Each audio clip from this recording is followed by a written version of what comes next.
Ευχαριστώ, καλημέρα σας. Εκπρόσωπη αυτή να μιλήσω στο συνέδριο σας. Θα αναφερθώ στην πρόβλεψη και πρόληψη του προγεννητικού και της προεκλαψίας σε σχέση με το ημέρικο του πρώτου τριμήνου. Με το ημέρικο του δευτέρου τριμήνου. Πρώτα για την πρόβλεψη του προγεννητικού. There are a number of factors from the maternal history that affect the prediction. We know that in women that are black, the risk is 3 times higher than in white women. In those that smoke, the risk is twice as high. In pregnancies conceived by ovulation drugs and in vitro fertilization, the risk is 2 to 3 times higher. And then it very much depends on what happened in your previous pregnancies. In women that had one previous between 16 and 33 weeks, the risk is 10 times higher than in nulliparous women. And in those that had 2 previous late miscarriages or very early births, the risk is 20 times higher. In women that had in the previous pregnancy a term delivery, the risk is half of the average. If we use these maternal characteristics to predict the likelihood of delivery before 34 weeks, 33 weeks, then the detection rate is about 33%. So it is useful, but the performance of screening is low. And then we carried out extensive studies in the second trimester, where we measured the cervical length. And like with the measurement of nuchal translucency, it is very important that a standard methodology is used. You have to empty the bladder. The examination should be done by transvaginal sonography. You can also measure the cells transabdominally, but in order to do so, the bladder must be full.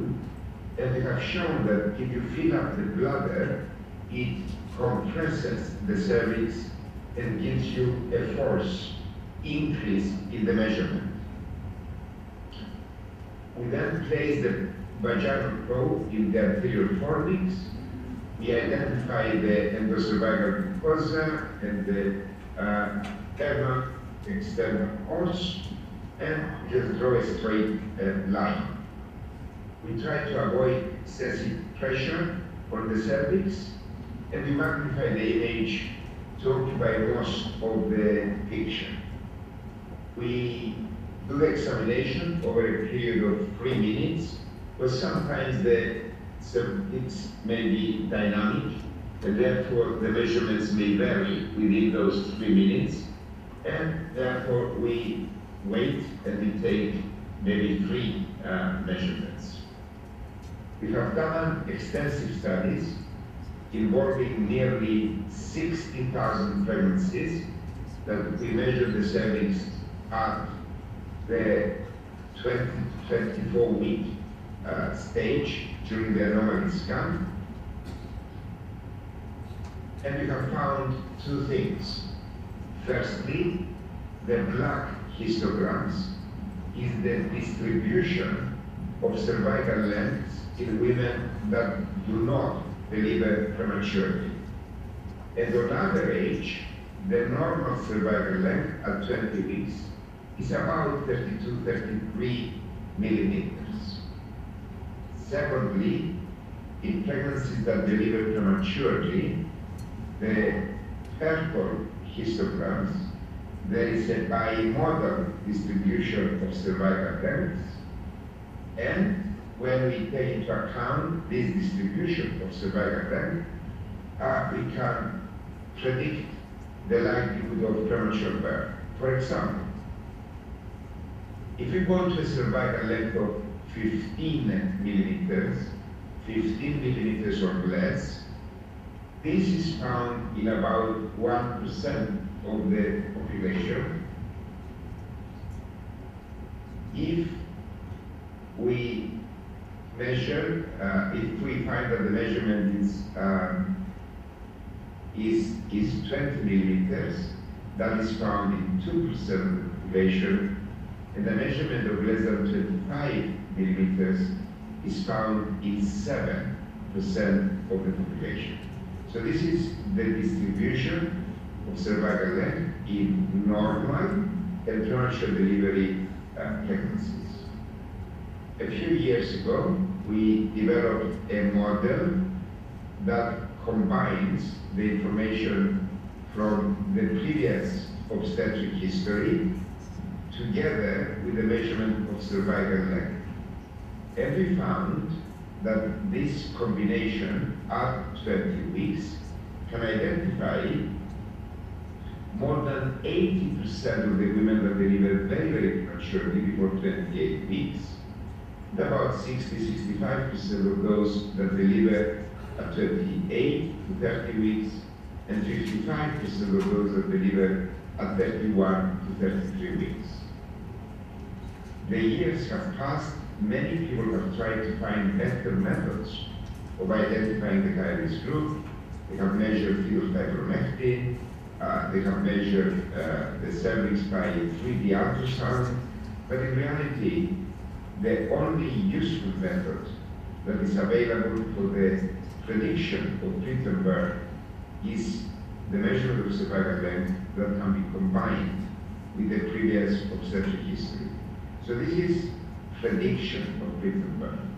Now, what do we do to prevent the premature birth? Well, essentially, the most popular and least invasive method is to give progesterone to women. And we can give progesterone to two groups of women: those that had a previous preterm birth and those that are found in this pregnancy to have a short cervix. Let's see how useful this treatment is. There are many studies that have used progesterone for women that had a previous premature birth. And the meta-analysis by this dog in 2013 has shown that if we give to women that had a previous premature birth progesterone, then we can reduce the rate of prematurity and perinatal mortality by about 50%. So, if you had a previous premature birth, it is a good thing to give these women progesterone. Some people like to give intramuscular injections. I prefer to give tablets that are taken vaginally every night, starting from 12 weeks. So a woman had a previous premature birth, you see her at 12 weeks, the baby looks normal, you start giving her progesterone, 200 milligrams vaginally every night until 34, 35, 36 weeks. And that will halve the chances that she will have a recurrence of premature birth. What about the group of women that are found at the routine 20-week scan to have a short cervix? Well, there are two major studies.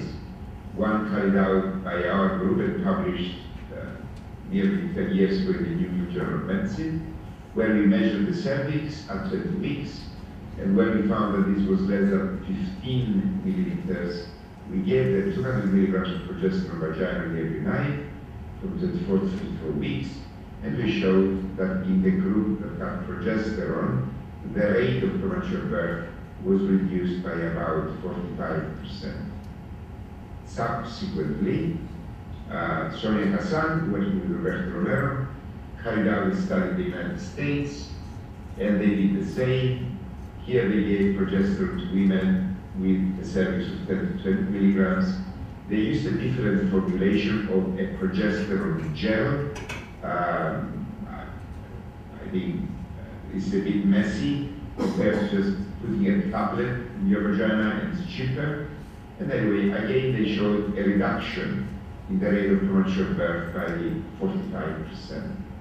So the conclusion from this is that progesterone is useful.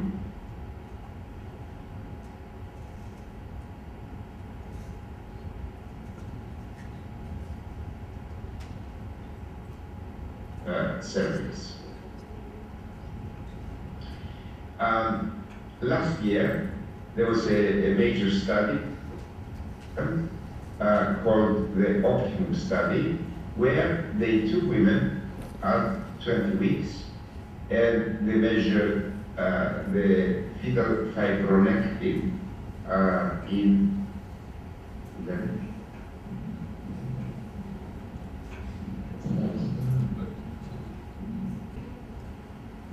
England, where they gave progesterone in women with a positive fibronectin test, and then it was not useful to give progesterone. However, in the subgroup of women that had a short cervix, again, there was a reduction in the rate of premature birth. So we did a meta-analysis where we combined the results of all of the studies so far, including this Optimum study, and we confirmed that in women with a short cervix, it is useful to give progesterone. And that is, from my point of view, the end of that story. I then wanted to discuss the value of cervical self-crush. Again, this is used for two groups of women: women that had a previous preterm birth and women that are found in the current pregnancy to have a short cervix. A major analysis of all of the studies published on cervical self-crush based on a previous history have shown a non-significant reduction of premature birth. However, we know from many years ago, in 1993, when there was a major study in England which showed that if you had one previous premature birth or two, it was not useful to put in a stitch prophylactically, but if you had three late miscarriages or premature birth, it was useful. So the conclusion and the recommendation, for example, from the Royal College, is that in women with a previous premature, in women with three late miscarriages or premature birth, it is useful to put in a self-crush. So if you have such a history, you do the nuchal scan at 12 weeks, and then you put in a stitch soon after that. In women that had only one premature birth or two, then the best management is to avoid putting in a prophylactic stitch, but in these women you should measure the cervical length every week, and if the cervix becomes less than 25 millimeters, then it is beneficial. This is also shown here in relation to a short cervix. Putting in a stitch in women with a short cervix but no previous history of preterm birth is not useful, but putting in a stitch in women with a short cervix and a previous history of premature birth, it is useful. Another study, again, putting together all of the results of studies so far, has confirmed that if a woman had a previous history of premature birth and you do scans and the cervix becomes shorter, then it is useful to put in a stitch. So the conclusion from all of these studies is that in a woman with a previous history of premature birth, it is useful to give progesterone starting from 12 weeks. In a woman found at the routine 20-week scan to have a short cervix, it is useful to give her progesterone. In a woman that had a previous history of premature birth, it is not useful to put in a stitch unless she had three. It is also not useful to put in a stitch if the cervix is short. But if she had both a previous premature birth and a short cervix, then it is useful to put in a stitch. What about now the cervical pessary, the Arabin pessary? There are 3 studies that address these questions. One study in Spain that has shown that there was a major benefit in women with a short cervix from having in the Arabin pessary. Another study in Hong Kong that showed no benefit, and another study that we published a few months ago in the New England Journal of Medicine on 930 women, and there was no benefit. So, to me, the Arabin pessary for singleton pregnancies with short cervix is not useful. What about premature birth and twins? Well, we know that in singleton pregnancies, the average gestation of delivery is 40 weeks. In twins, it is 37, and in triplets, it's about 35. And therefore, if we take a cutoff of delivery before 34 weeks, the rate of prematurity, severe prematurity in singletons is 1%, in twins is 15%, and in triplets, it is 30%. We also know that there is again an inverse relationship between cervical length at 20 weeks with the rate of prematurity, and this is true for both singletons and twins and triplets. Now, what can we do in twin pregnancies to prevent prematurity? Unfortunately, a few studies have addressed the question of whether the stitch is useful, and they have found that the stitch not only does not reduce the rate of prematurity, but maybe it even increases it. If you have a twin pregnancy with a short cervix and you are at 22, 23 weeks, you need a really good surgeon to put in a stitch without rupturing the membranes. And I suspect this is the reason why it appears not to be useful. What about the Arabin pessary? There are 2 studies, one from Holland and one from our group, and we found that putting in the pessary in twins is not useful. However, there is some evidence that in women with twin pregnancies and a short cervix, both in the study from Holland and another study from Spain, have shown that in this case, twins with a short cervix, it may be useful, it may reduce the rate of prematurity. We found in our analysis that that was not useful. So there's a question mark here whether in twins with a short cervix the pessary is useful or not. I don't think so, but others do. We then looked at unselected twin pregnancies. Just because you have twins, just give them progesterone, and that did not have any significant effect. The rate of prematurity was the same in twins that received and twins that did not receive progesterone. However, a very recent analysis of data of twins with a short cervix, so twins with a short cervix at the 20-week scan, shows that perhaps we significantly reduced the rate of prematurity by 30%. So this is where we are with twins. Conclusions: in a singleton pregnancy with 3 previous late miscarriages or preterm births, it is useful to start progesterone and put in a stitch from 12 weeks. In a woman with less than 3, 1 or 2, previous late miscarriage or premature birth, it is useful to give progesterone and measure the cervical length every 1 to 2 weeks, starting from 16 weeks. And if the cervix becomes less than 25 millimeters, then to put in a stitch. In a woman with no previous premature birth, but where the scan at 20 weeks finds the cervix to be short, it is useful to give progesterone. In the twin pregnancies, progesterone for a short cervix is useful. The cervical pessary, the Arabic pessary, I did not find it to be useful, but others did, so I put a question mark there.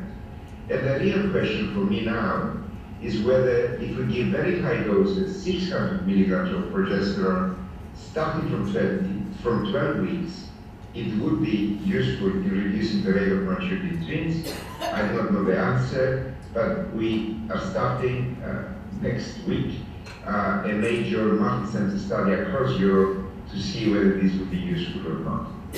So this is the summary in relation to the 20-week scan and the prevention of prematurity. I want to briefly, I know that because of the interruptions we are running out of time, the traditional prevention of preeclampsia. We have developed a model that takes into account the previous obstetric history, women that are obese, women that are black, those that conceived by in vitro fertilization, women that have a family history of preeclampsia, diabetes, chronic hypertension, women that have preeclampsia in their previous pregnancies, they have an increased risk of developing preeclampsia again. We then did a series of studies using measurements taken at 12 weeks from the uterine artery Doppler, the measurement of the mean arterial pressure, Cabet and PLGF, and we found this to be different in pregnancies that develop preeclampsia from the ones that do not. The blue line, the purple lines are from preeclampsia. We developed a method for the measurement of blood pressure. You rest for 5 minutes. We put a cuff on both arms. We use an automated machine, and then we measure the blood pressure once, and then after 1 minute again. You take the average of the 4 measurements, 2 from each arm, and you calculate the mean arterial pressure. With Doppler, you can use a vaginal transducer, or you can look at the uterine artery, usually in the second trimester, by transabdominal Doppler. And we have found by extensive studies that at 12 weeks, a combination of uterine artery, mean arterial pressure, and PLGF, placental growth factor, can identify about 75% of the women that will develop preeclampsia. We then compared our results with those of the traditional method, which is based on the history alone. The performance of history is here. It can pick up about 40% of the premature preeclampsias and 34% of preeclampsias after 37 weeks. And then with our method, a combination of history, mean arterial pressure, uterine artery Doppler, and placental growth factor can identify all or nearly all cases of very early preeclampsia, about 80% of preterm preeclampsia, and 43% of term preeclampsia. So our method is better than what we used to have before. We then conducted a major multi-center study involving various European countries, where we carried out screening in nearly 27,000 pregnancies. We identified the high-risk group from this method, and we randomized 800 in each arm of placebo versus aspirin, 150 milligrams every night from 12 to 36 weeks. And these are the results that are not published yet, but they're very, very important. We have found that with aspirin, 150 milligrams per night, in this high-risk group, we can reduce the rate of preeclampsia by 80% for preeclampsia before 34 weeks, 63% for preeclampsia before 37 weeks, and a non-significant small drop for preeclampsia at term. So this is where we have arrived at after 20 years of trying. We can predict preeclampsia in the first trimester, and we can give aspirin, and we can reduce the rate of preterm, not term preeclampsia. What about now the role of screening for preeclampsia in the second and third trimesters? Well, if at 22 weeks we combine the measurement of the uterine artery Doppler with the mean arterial pressure and PLGF, the performance of screening for preterm preeclampsia is better than in the first trimester. Indeed, I believe that we should also be screening by a similar approach in the third trimester. The closer you come to preeclampsia, the better the prediction is. And then what? What do we do? We know that if you give aspirin at 12 weeks, that is useful in preventing preeclampsia. We also know that if we give aspirin after 16 weeks, we cannot reduce the rate of preeclampsia. But by knowing who is at risk and monitoring such pregnancies more closely, we can reduce the complications arising from preeclampsia or from the mother and the baby. We can decide when is the best time to deliver, in which hospital to deliver, how to best monitor and try to control the blood pressure in these women. And then we begin to develop flow charts like this, which look sort of complicated, but in reality, we start now from the assessment in the second trimester, the 20-week scan. We enlarge the objectives. Not only do we examine the baby, but we also measure the Doppler and hopefully also measure the blood pressure and placental growth factor. And then we divide the population into 3 groups. A very high-risk group that could develop preeclampsia before 22 weeks, and those women we monitor very closely. What does monitoring mean? Well, we tell them that they may develop preeclampsia, we tell them that if they develop headaches, they must come quickly to see us, and then we get somebody to measure their blood pressure and to check their urine for protein every week. This group will constitute only about 1% of the population. So it's very few extremely high-risk group women. And then there's another group where we see at 32 weeks, and the vast majority of the women we see at 36 weeks. I think that all pregnant women should have an assessment at 12 weeks, at 20 weeks, and then another one at 36 weeks. The 36-week assessment is the one that will determine when is the best time to deliver and how to deliver. At the 36-week scan, we can tell whether the baby is in the cephalic or the bridge position. We can check to see whether the baby is growing well or not. And we can also assess the risk of late preeclampsia, possibly through the measurement of the blood pressure and fleet. Because this is the best 2 markers of late preeclampsia. Whether in some women we do a scan also at 32 weeks, then that subgroup will be defined from the assessment at 20 weeks. So I'm sorry about all of the interruptions. I think that the 20-week scan is very important, and it is important not only to examine how the baby is growing and the fetal anatomy, the anomaly scan, but I think that we should also measure the cervix, because there are interventions that we can undertake, like progesterone, to reduce the rate of prematurity, and to measure the uterine artery Doppler, and I think also blood pressure and placental growth factor to decide when to see these patients next. So thank you very much for your attention.